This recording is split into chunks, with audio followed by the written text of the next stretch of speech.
मित्रांनो नमस्कार, माझ्या यूट्यूब चॅनलमध्ये आपलं मनापासून स्वागत आहे। आजच्या व्हिडिओमध्ये आपण पाहणार आहोत पंचायत समिती आरमोरी अंतर्गत कार्यरत ISO मानांकित गटसाधन केंद्र आरमोरी येथे उभारलेली सुंदर आणि प्रेरणादायी बाग। माननीय दीपकी देवतडे गट शिक्षण अधिकारी पंचायत समिती आरमोरी यांच्या मार्गदर्शनाखाली गटसाधन केंद्र परिसरात केवळ बागच नव्हे तर संपूर्ण कार्यालयाचा देखील कायापालट करण्यात आला आहे। ही बाग केवळ सौंदर्यवर्धनासाठी नसून विद्यार्थ्यांमध्ये निसर्गप्रेम, स्वच्छतेची सवय, पर्यावरण संवर्धनाची जाणीव निर्माण करण्यासाठी एक उत्तम उपक्रम ठरत आहे। तर चला मित्रांनो, आपण संपूर्ण व्हिडिओ बघूया। नमस्कार, मी राजेश नीलकंठ वडपल्लीवार, शिक्षण विस्तार अधिकारी पंचायत समिती आरमोरी आणि गटसमन्वयक म्हणून ISO मानांकित गटसाधन केंद्र आरमोरी येथे काम करतो आहे। मित्रांनो, आज आपण आमच्या ISO मानांकित गटसाधन केंद्रामध्ये इथे आपण आलेलो आहोत। प्रामुख्यानं गटसाधन केंद्राचं आपण जर निरीक्षण केलं तर आपल्या सगळ्यांना आनंदगडे इकडे तिकडे चोहीकडे असं खऱ्या अर्थानं बघायला मिळतो आहे। पण ही स्थिती जी आता आपण बघतो आहोत ती स्थिती आता यापूर्वी तशी नव्हती। बरेचदा आपण या गटसाधन केंद्रामध्ये जेव्हा भेट दिली त्यावेळेस मात्र असं चित्र नव्हतं, पण यानंतर हे चित्र पालटलं। यामागं नेमकं कारण निश्चितच कर्मचाऱ्यांचा उत्साह आणि सोबतच नव्याने रुजू झालेले सन्माननीय गट शिक्षणाधिकारी दीपक देवतळे साहेब यांनी एक चंग बांधला की आपण आपल्या ISO मानांकित गटसाधन केंद्राच्या समोर एक छोटीशी छान बाग तयार करावी। आणि त्यासाठी त्यांनी सर्व कर्मचाऱ्यांना समजावून सांगितलं आणि सर्व कर्मचारी वृंदांनी एक दिलाने त्यास होकार दिला आणि खरं तर या कार्याला सुरुवात झाली। आज हे चित्र आवर्जून आपल्याला बदललेलं दिसतो आहे। आपण या ठिकाणी बघितलं तर एक हिरवळ सगळीकडे पसरलेली आपल्याला दिसतो आहे, ज्या माध्यमातून वातावरण अगदी प्रफुल्लित झालेले आहे। विविध रंगांची गुलाबांची फुलं पण आपल्याला बघायला मिळत आहेत आणि विविध प्रकारांची फुलांसोबतच विविध प्रकारची रोपटी पण या ठिकाणी लावण्यात आली आहेत। छान हिरवगार लॉन आहे। जेव्हा आपण एखाद्या वेळेस आपल्याला कार्यालयीन काम केल्यानंतर थकवा जाणवतो त्यावेळेस थोडं उसंत काढून जेव्हा आपण या ठिकाणी येतो तर तो क्षीण आलेला थकवा नाहीसा होतो असा भास बरेचदा आपल्याला होतो आहे। ही खूप छान भावना या ठिकाणी निर्माण झालेली आहे आणि एवढंच नव्हे तर यामुळे आपल्या कार्यालयाचं वातावरण प्रसन्न आणि आनंददायी राहण्यामध्ये खूप मदत होतो आहे। यासोबतच या सगळ्यांना एक टीमवर्क म्हणून जर काम केलं तर किती छान निष्पत्ती होऊ शकतं हे या रूपाने आपल्याला गटसाधन केंद्राच्या माध्यमातून बघायला मिळतो आहे। मित्रांनो, निश्चितच दीपक देवतळे सरांनी यासाठी जे परिश्रम घेतलेत किंवा ज्यासाठी खऱ्या अर्थाने त्यांनी आपला वेळ दिला, मार्गदर्शन केलं आणि सगळ्यांनी सहकार्य केलं एक दिलाने, त्यामुळे आपण हे रूप बघतो आहोत। मला तर असं म्हणावंसं वाटतं की खरं तर असं लोक जर प्रत्येक गटसाधन केंद्र प्रत्येक शाळांमध्ये जर निर्माण झालं तर निश्चितच विद्यार्थ्यांना ते आनंददायी वाटेल आणि शाळेमध्ये पण मुलांना येण्याची ओढ निर्माण होईल। तर आमची अशीच विनंती असेल की आपल्या तालुक्यातल्या सर्व शाळांनी एक छोटेखानी बाग आपल्या शाळांसमोर तयार करावी आणि म्हणून मुलांना घर नको पण शाळा हवं असं मुलांना एक वातावरण वाटावं असा एक सुंदर प्रयत्न आपण आपल्या तालुक्यातल्या सर्व शिक्षकांनी करावा अशी एक सदिच्छा पण आपण या प्रसंगी व्यक्त करत आहोत। निश्चितच हे कार्य करत असताना आम्हाला ज्यांनी सहकार्य केलं, मार्गदर्शन केलं त्या सर्वांना आम्ही धन्यवाद देतोय आणि मी थांबतोय। थँक्यू।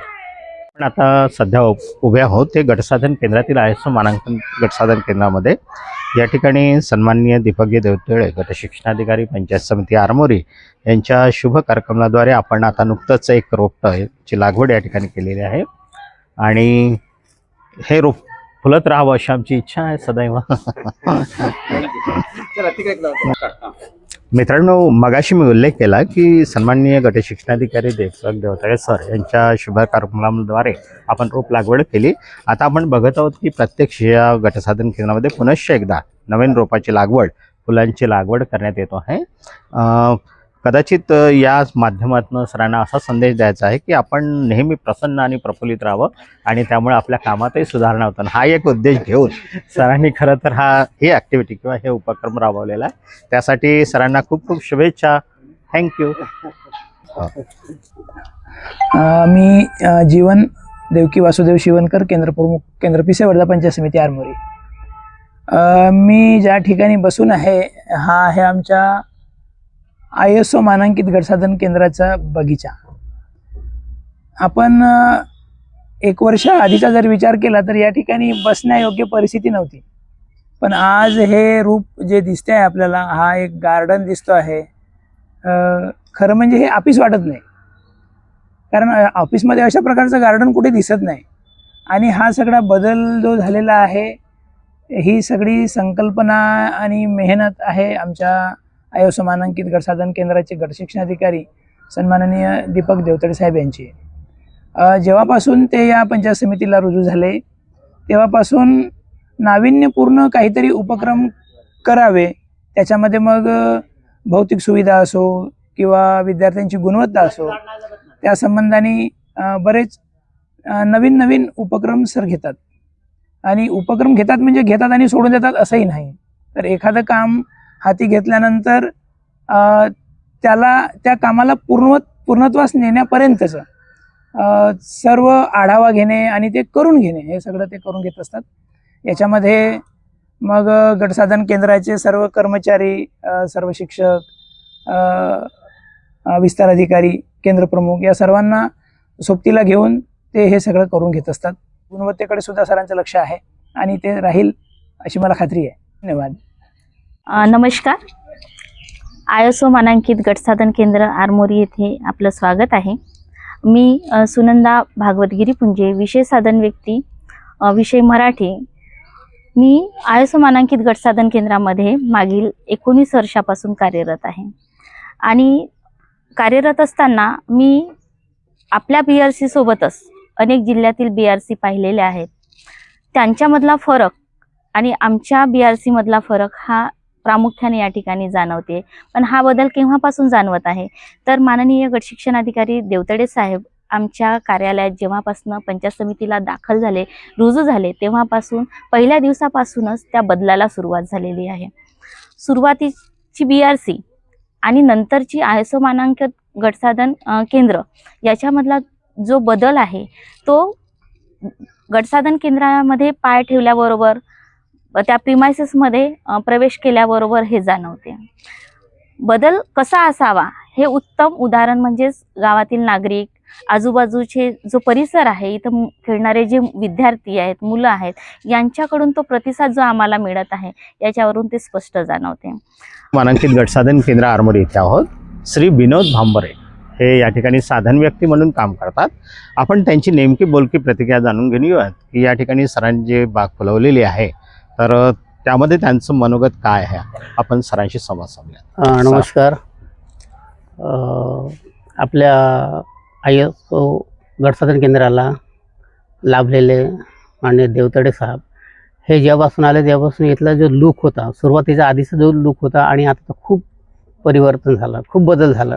त्याच्यामागे सरांचे जे नेहमी विचार करण्याची शैली, म्हणजे आपला त्यांच्या मनातील जे हे होतं की BRC कसं असायला पाहिजे, त्यांच्या मनातील जे BRC होते ते त्यांनी खरंच स्टेप बाय स्टेप घडविले. आधीचं लुक आणि आताचा लुकमध्ये आपलं खूप फरक पडतो. आम्ही असं विचारही केलं नव्हतं की म्हणजे इतका एक व्यक्ती आल्यानंतर इतका बदल होईल आणि कमी वेळामध्ये बदल होतो. एखाद्या अधिकाऱ्यांच्या मनात आलं तर तो करतो अधिकारी, पण ती इतका वेगाने होईल ही अपेक्षा नव्हतीच. आणि खरंच सर आले त्याच्यानंतर बगीचा काय फुललं, त्याच्यानंतर हे फुलझाड काय लागले, खरंच आम्ही आता म्हणजे विचारच केलो नव्हतो. असं मला तर वाटतं असे अधिकारी प्रत्येक BRCला लाभावं, जेणेकरून एज्युकेशनसोबत आपला म्हणजे आपली जी शैक्षणिक गुणवत्ता असते याच्या व्यतिरिक्त सुद्धा आपला कार्यालय कसा फुलेल ह्याची काळजी घेणारे अधिकारी प्रत्येक कार्यालयाला लाभावेत. संवाद साधणार आहेत. ह्या आहेत सोनाली कात्रटवार. मी कुमारी सोनाली अनुराग कात्रटवार, विषय साधन व्यक्ती म्हणून गटसाधन केंद्र आरमोरी येथे कार्यरत आहे. मला माननीय गटशिक्षणाधिकारी दीपक देवतळे साहेब यांच्याविषयी थोडं सांगावंसं वाटते. हा जो आमूलाग्र बदल झालेला आहे यात आम्ही सर्वस्वी श्रेय आम्ही माननीय गटशिक्षणाधिकारी यांना देतो.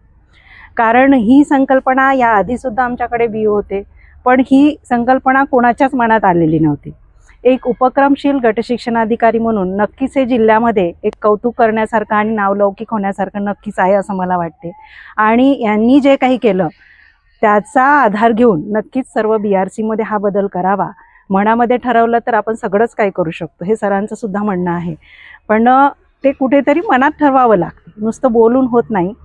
सरांचं नेहमीच असते, आल्यानंतर सर नेहमीच BRC मध्ये जे फुलं झाडं आहेत त्यांचं निरीक्षण करणे हे त्यांचं पहिलं काम असतं. त्यानंतर इकडे जी फळबाग लावलेली आहे त्या फळबागेला पाणी दिलं आहे की नाही. आम्हाला सुद्धा सर म्हणतात की तुम्ही जे लावलेलं झाड आहे ते व्यवस्थित वाढत आहे की नाही ते बघण्याचं तुमचं काम आहे. परंतु आम्हाला जसं वेळ मिळेल तसं आम्ही बघतो, दररोज नाही. पण सरांचं एक नित्यनेमाचं काम असते की दररोज BRC मध्ये आल्यानंतर, आणि असं नाही बाहेर जरी सर कुठे असले तरी पण त्यांचा पाठपुरावा सुरू असतो की हे झाड व्यवस्थित आहे की नाही. नमस्कार मित्रांनो, आज आपण आलो आहोत समग्र शिक्षा अभियानाअंतर्गत ISO मानांकित गटसाधन केंद्र आरमोरी येथे. मित्रांनो, या ठिकाणी आपल्या ISO मानांकित गटसाधन केंद्रामध्ये नव्यानेच रुजू झालेले श्री दीपक देवतळे सर या ठिकाणी उपस्थित आहेत. आपण आज त्यांच्याशी दिलखुलास चर्चा करणार आहोत. आणि खरं तर या ठिकाणी जे नंदनवन सारखं बाग फुललेलं आपल्याला दिसतो आहे, यामागचं रहस्य काय, हे सगळे रहस्य आज आपण उलगडून घेणार आहोत. मी पहिल्यांदा आपण त्यांच्याशी संवाद साधण्यापूर्वी आपण त्यांचा परिचय त्यांच्याकडूनच जाणून घेऊया. मी सरांना विनंती करेल की आपण सर प्रथमतः आपला परिचय त्यांना द्यावा. ओके, नमस्कार. मी दीपक देवतळे, गट शिक्षण अधिकारी पंचायत समिती आरमोरी. मी 3 डिसेंबर 2024ला या गटसाधन केंद्रामध्ये रुजू झालो आणि त्याच्यानंतर मग जी काही ॲक्टिव्हिटी करायची होती माझ्या मनामध्ये त्या पद्धतीने मी करत आहे. याच्यापूर्वी मी चामोर्शी, त्याच्यानंतर एटापल्ली, गडचिरोली, देसाईगंज आणि आता इथे. आता बघू पुढे पुन्हा कुठे जायची संधी मिळाली तर. ओके, हा शॉर्ट परिचय माझा. सर, मी असं म्हणेन की जेव्हा आपण या ठिकाणी आलात आणि या ठिकाणची स्थिती आपल्याला कशी दिसून आली? याचं उत्तर खरं तर कठीणच आहे, परंतु म्हणजे माझ्या मनासारखी परिस्थिती नव्हती. म्हणजे जिथं जिथं मी काम केलेलं आहे तिथे तिथे एक चांगला परिसर तयार करण्याचा माझा प्रयत्न होता, पण इथे ही परिस्थिती नव्हती.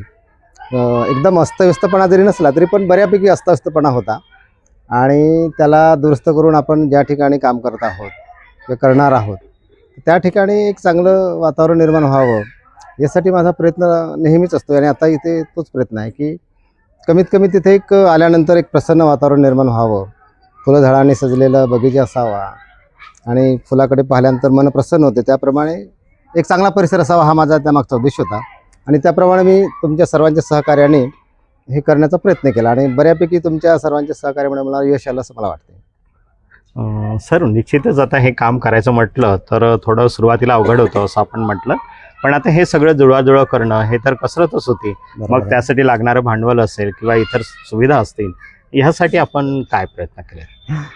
तुम्ही ह्यात ना सर्वजण. तुमच्याशिवाय काय शक्य आहे बरं? हे सर्व खरं तर तुमचंच आहे असं मला वाटते. तुम्ही जर सहकार्य केलं नसतं तर कदाचित ते झालं नसतं. आणि कुठलीही गोष्ट जर चांगली करायची असेल तर सहकार्याशिवाय काही शक्य नाही. त्याच्यामुळे सर्वांच्या सहकार्याने, सर्वांच्या सहभागातूनच हे सर्व झालेलं आहे आणि मला खरंच आनंद वाटतो आहे, एक अभिमान वाटतो आहे की तुमच्यासारखा स्टॉप मला या ठिकाणी मिळाला, त्याच्यामुळेच मला सर्व करता आलं. ओके सर, या ठिकाणी आता विविध प्रकारची फुलझाडं, विविध प्रकारचे गुलाब आपल्याला बघायला मिळतात. आपण थोडं फेरफटका मारत आपण परिचय करून त्याबद्दल माहिती द्यावी की कुठले या ठिकाणी विशेष करून रोप लावण्यात आले आहेत आणि त्यामुळे आपल्याला यामध्ये काय बदल झालेला? आता तुम्ही बघत आहात बघा, आता हा सुंदरसा गालीचा तयार झालेला आहे. हे आहे ग्रास, ग्रीन ग्रास आणि बाकी सर्व बघत आहात आपण ते फुलझाडं आहेत. 25 ते 26 प्रकारचे गुलाबाची विविध प्रकारची फुलं आहेत. एक हा हायब्रिड चाफा आहे आणि तुम्हाला माहीत असेल की तो सोनचाफा आहे. सर, तो तिकडला सोनचाफा आहे. तर 2 हायब्रिड चाफा आहेत. 27 गुलाब आहेत. इथे त्याला काय म्हणतो, एक कागदी गुलाब म्हणतो त्याला आपण, ते झाडं लावलेली आहेत. त्याच्यानंतर मोगरा आहे आणि हा पाम आहे. असे अनेक प्रकारचे झाडं लावलेले आहेत जेणेकरून एक लुक त्याला बगीचाचा येईल आणि खरंच आनंद वाटतोय की इथे आल्यानंतर एक प्रसन्नता येते आणि काम करण्याची ऊर्जा मिळते. त्याच्यामुळे जे काही झालं ते जरा चांगलं झालं असं मला वाटते. तर आपण पुढे सुद्धा बघू शकतो, त्याच्यामध्ये अनेक प्रकारचे झाडं आहेत, अनेक प्रकारचे फळझाडसुद्धा आहेत, ते सुद्धा आपण बघूया. ओके, चला आपण विविध फुलझाडांची माहिती सरांकडनं जाणून घेणार आहोत. आता हे बघा, हे आजच लावलेले झाडं आहेत आणि अतिशय सुंदर दिसतात पाहायला. जरी शार्ट लीव जरी असले तरी पण ते मनाला प्रसन्न करून देणारी ती झाडं आहेत.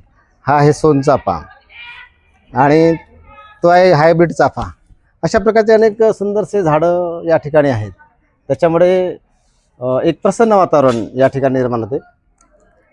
आपल्याला माहीत असेल की हे आयएसओ मानांकित गटसाधन केंद्र आहे आणि आयएसओ मानांकित गटसाधन केंद्रामधले जे काही निकष आहेत त्या निकषामधला बगीचा हा एक महत्त्वाचा निकष होता. त्याच्यामुळे बगीचा निर्माण करणं हे माझं कर्तव्यच होतं असं मला वाटतं गट शिक्षण अधिकारी म्हणून. आणि इतक्या चांगल्या वातावरणामध्ये काम करताना एक प्रकारची ऊर्जा मिळते आणि तुमच्या सर्वांच्या सहकार्यामुळे मला वाटते की हे सर्व सहकार्य मिळाल्यामुळेच शक्य झालं असा माझा पूर्णतः ठाम विश्वास आहे. ओके सर, आपण त्याही बाजूला दिसतोय की काही रोपांची लागवड केलेली आहे. आपण त्याची पण माहिती जाणून घेऊया. या. चला तर मग. चला, आपण बाजूलाच असलेल्या फळझाडांची बाग मला इथे दिसतो आहे. विविध प्रकारची फळझाडांची लागवड या बागेमध्ये करण्यात आलेली आहे. आपण कुठल्या प्रकारची फळझाडांची लागवड केली ते आम्हाला इथे का रोपाबद्दल माहिती द्या. ओके. तर तुम्हाला सर्वांना माहिती असेल की इथली काय परिस्थिती होती. या ठिकाणी किती कचरा, गवत, म्हणजे इथे यायला कोणी तयार नव्हते की इथे सर्व. तर ती परिस्थिती बघितली मी. म्हटलं इतकं चांगलं या ठिकाणी आपल्याला वातावरण आहे, चांगलं करू शकतो आपण. त्याच्यामुळे मग प्लॅनिंग केली की हे सर्व साफ करून घ्यायचं आणि त्याच्यामध्ये मग चांगल्या प्रकारचे फळझाडं लावायचे, जेणेकरून आपला जो स्टाफ आहे त्यांना यावर्षी नाही पण पुढची अशी फळं देतीलच, तर त्यावेळेस त्यांना फळं खायला मिळतील. खरं तर आता या ठिकाणी अनेक प्रकारचे झाडं आहेत बघा. हे बघता तुम्ही, हे टिश्यू कल्चरचं हे एक झाड आहे. हे आंबा आहे. आंब्याला आताही मोहर आलेला आहे बघा आणि याला नक्कीच आंबे लागतील यात काही शंका नाही आहे. परंतु आंबे काय ठेवणार नाही, कारण त्याचं वय नाही आहे ते सध्या आंबे देण्याचं. तर ते आंबे लावलेले आहेत. त्याच्यानंतर तुम्ही बघताय की इकडे चिकू आहेत. त्याच्यानंतर जांब, त्याला आपण पेरी म्हणतोय, ते आहेत. डाळिंब आहेत. त्याच्यानंतर केळी आहेत, फणस आहेत आणि लिंबू आहेत. आणि चारी बाजूला आपण पाहतात की त्याच्यात ते पाम लावलेले आहेत. एक बगीच्याचा लुक येईल त्याला आणि एक बागेचा सुद्धा लुक येईल. तर ही खरं तर माझी दूरदृष्टी होती सर, जेणेकरून एक तर सौंदर्य या ठिकाणी मिळेल, फळे मिळतील आणि ते लाईफ टाईम आपल्याला त्याचा अचिव्हमेंट सुद्धा होईल. निश्चितच छान आहे ॲक्टिव्हिटी. या ठिकाणी फळझाडांची लागवड सरांनी विविध प्रकारची फळझाडं लावलेली आहेत. आता त्याची वाढ आपल्याला होताना दिसतो आहे. जगवणं खरं तर आता या ठिकाणी कठीण आहे आणि सोबत त्याचं देखभाल, ह्या सगळ्या गोष्टी कार्यालयीन कामाच्या मदतीन वेळ काढून आपले कर्मचारी वृंद हे करत आहेत. हे एक मला आवर्जून सांगावं लागेल. आणि सरांचं त्यांना छान मार्गदर्शन आहे. सरांची देखरेख पण या फुलझाडावर आहे आणि म्हणून आपल्याला सगळी झाडं आता फुललेली दिसत आहेत. सर म्हणाल्याप्रमाणे निश्चितच आपल्याला लवकरच या फळांचा आस्वाद घेण्याची संधी पुढे जाऊन मिळणार आहे. पण सर, आता इकडे विविध प्रकारची फुलझाडं आहेत. पुढे जाऊन मला असं वाटतं की जी बाजारात याला मागणी पण असू शकेल अशी पण आमचे विविध प्रकारची फळांची झाडं आहेत. असा काही पुढे दूरदृष्टिकोन आहे का की हे विकून कदाचित गटसाधन केंद्राला निधी कमी पडला तर याचा पण फायदा करून घ्यावा? नाही, हा उद्देश नाहीच आहे, मुळीच उद्देश नाही आहे. खरं तर सौंदर्यीकरण हा पहिला उद्देश होता. अच्छा. त्याच्यानंतर मी म्हणाल्याप्रमाणे ते माझी लॉंग टाईम अचिव्हमेंट आहे. म्हणजे मला संधी मिळाली खरं तर या ठिकाणी. म्हणजे मी इथे असलो किंवा नसलो तरी पण हे झाडं तर राहतील ना. आणि पर्यावरणाचा जो काही ऱ्हास होत आहे त्या अनुषंगाने इथे जवळपास आपण 100 झाडं लावलेली आहेत. तर 100 झाडापासून जे काही ऑक्सिजन मिळेल किंवा जी काही पुढे शुद्ध हवा मिळेल ती आमच्या कर्मचाऱ्यांसाठी उपयोगात येईल. फळं तर मिळतील. फळं मिळतील तर ते फळं खाण्यासाठी होतील. त्यामध्ये पहिला अधिकार हा प्राण्यांचा राहील, पशुपक्ष्यांचा राहील. आणि तुम्हाला माहीत असेल की बंदरं आत्ताच येत आहेत फळावरती अतिक्रमण करायला. तर बंदरांनी फळं खावेत, पशुपक्ष्यांनी फळं खावेत. आणि माझा उद्देश हा आहे की त्यांचं खरं तर या झाडावरती बसून त्याचं मन जुळावं, आहे ना, जेणेकरून बगीच्यात असल्याचा आनंद माणसासोबत त्या पशुपक्ष्यांना सुद्धा यावा आणि ते त्यांचं प्रेम वृद्धिंगत व्हावं, हा माझा त्यामागचा एक उद्देश आहे. खूप छान आहे सर. कल्पना निश्चितच ती साकार होण्याचे दिवस आपण लवकरच जवळ यावेत अशी आमची इच्छा आहे. यासोबतच एक छान दोन्ही ठिकाणचं दृश्य बघितल्यानंतर आपल्याला लक्षात येतं की एक आनंददायी वातावरण यांनी त्यानं तयार झालेलं आहे. असं जर सर्व शाळांमध्ये, सर्व गटसाधन केंद्रामध्ये जर असं वातावरण तयार झालं तर निश्चितच त्या शाळेचं लूक बदलणार आहे. लोकांची जिल्हा परिषद शाळांकडे असो किंवा जिल्हा परिषदेच्या कार्यालयांकडे असो बघण्याची जी भूमिका आहे किंवा दृष्टिकोन आहे तो निश्चितच वाढीस लागेल असं मला वाटतं आणि प्रत्येकाने यासाठी पुढाकार घ्यावा. सरांना लाख लाख धन्यवाद. त्यांनी छान प्रयत्न केलेत. त्यांना निश्चितच त्याबद्दल आपण शुभेच्छा देऊयात.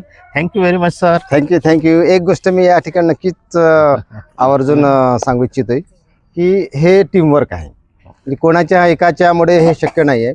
आपण सर्वांनी मिळून हे काम केलेलं आहे आणि सर्वांचाच यामध्ये निश्चितच वाटा आहे. त्याच्यामुळे आपण सर्वांच्याच सहकार्यातून, सर्वांच्याच पुढाकारातून आणि सर्वांच्याच मदतीने आपण जे सध्या तयार केलेलं आहे ते तसंच कायम पुढे पुढे वाढत जावं आणि त्याची नक्कीच थोडीशी प्रगती व्हावी. मी अपेक्षा करतो की मी इथे असलो किंवा नसलो तो मॅटरच नाही आहे, परंतु जिथे जे आहे ते कायम राहावं आणि त्याची जोपासना आपल्या सर्वांकडून व्हावी अशी माझी प्रामाणिक इच्छा आहे. खरं तर आपण मला या ठिकाणी मला व्यक्त होण्याची संधी दिली. मला वाटतं की आता कदाचित आय मस्ट गो असं मला वाटायला लागलेलं आहे. त्याबद्दल सर्वांचं आणि खास करून तुमचं, आमचे उपक्रम प्रमुख आणि आमचे मित्र सर आणि सर्व स्टाफचं मी या ठिकाणी मनापासून आभार व्यक्त करतो. थँक्यू. चला एकदा थँक्यू. मित्रांनो, माझा व्हिडिओ नक्की आवडला असेल. माझ्या व्हिडिओला लाईक करा, शेअर करा, कमेंट्स करा आणि नवीन व्हिडिओ बघण्यासाठी माझ्या यूट्यूब चॅनलला सबस्क्राईब करा. धन्यवाद.